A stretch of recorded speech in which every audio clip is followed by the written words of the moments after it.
Deuxième leçon de basse. Dans la leçon précédente, on a appris ce qu'on appelle la cadence andalouse, c'est-à-dire on choisit une note de départ, on descend d'un ton, on descend encore d'un ton, puis un demi-ton, et nous on rajoutait, t'as perdu ton plate, la corde à vide.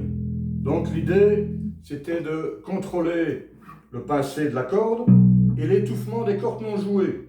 Donc il y a un pincé ici et il y a un autre doigt qui bloque toutes les autres cordes, parce que sur la basse, dès que tu lâches une corde, même si tu ne la joues pas, elle résonne. Et l'autre chose aussi, c'était le placement correct de la paume sur les pontées du chevalet, donc pas trop étouffé, ni trop peu.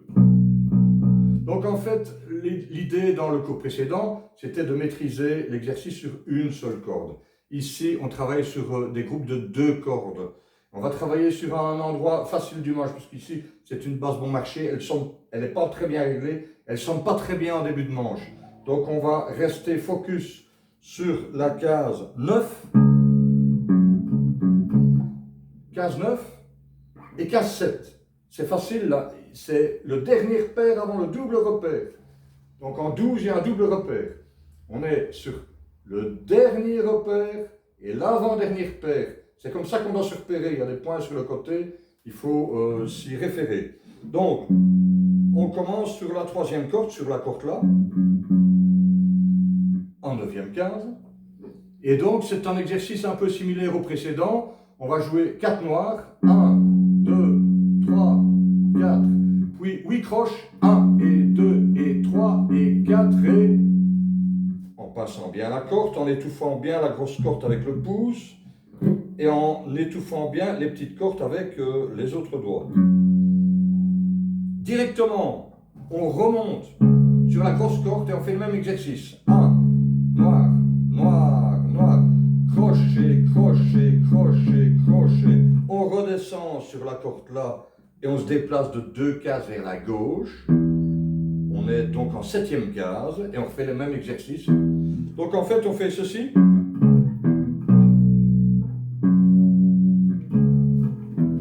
Je vais montrer devant la caméra pour qu'on voit bien le déplacement, l'index. 9e case, corde là. Même case, corde mi. Déplacé de 2 cases vers la gauche. 7e case. Et voilà, donc toujours 4 noirs, 8 croches, 4 noirs, 8 croches, 4 noirs, 8 croches, 4 noirs, 8 croches. Attention, dans le tout premier exercice de basse, on joue à tempo très réduit, à 60 BPM. Cette fois-ci, on joue à 80 BPM. Et on est parti, attention, n'oublie pas, 4 noirs. Tu peux lancer la batterie. 80 BPM.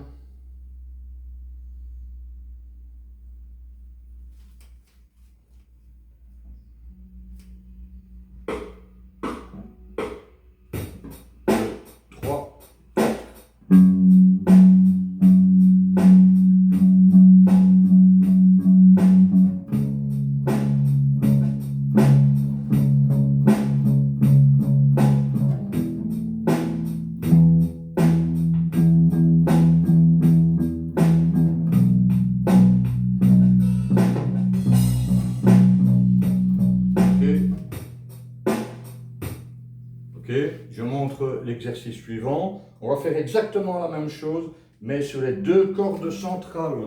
Donc je monte tout près de la caméra. Donc on va jouer sur la corde Ré, la 2e corde, puis la 3e corde, 2 calés de 2 cases.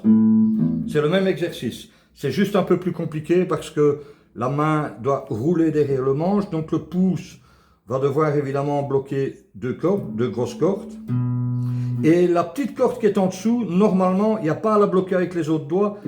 Elle se bloque naturellement avec le bord du pincé. Donc, la difficulté consiste à bloquer les 2 grosses cordes avec le pouce. La petite corde est bloquée naturellement. Non, on commence ici. On commence là. Et la petite corde est bloquée. Donc, la première phalange, elle n'est pas à plat contre 2 cordes. il faut la surélever un tout petit peu. Ça c'est bloqué, ça c'est pincé. Il y a trop de paumes. Oui, comme ça. Ok, voilà. Donc on va là, puis là, puis là, puis là. C'est toujours 4 noirs et 8 croches. Hein. On est parti. Et 1, 2, 3, 4.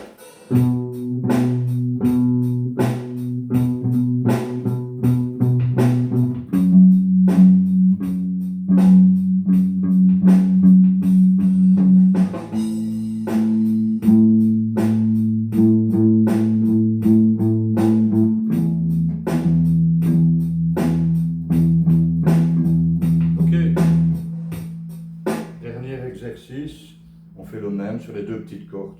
Donc en fait, la grosse difficulté, c'est le pouce qui bloque 3 cordes, les 3 grosses cordes.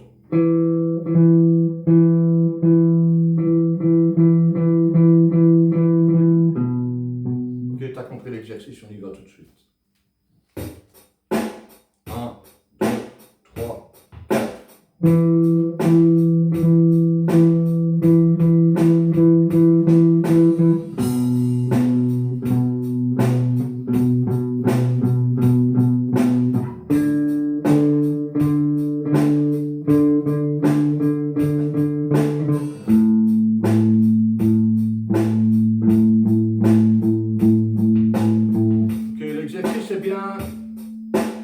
Est bien exécuté. Donc ici, apparemment, elle arrive sans trop de problèmes à faire l'exercice. Donc si tu veux améliorer ça, il faut juste monter le tempo.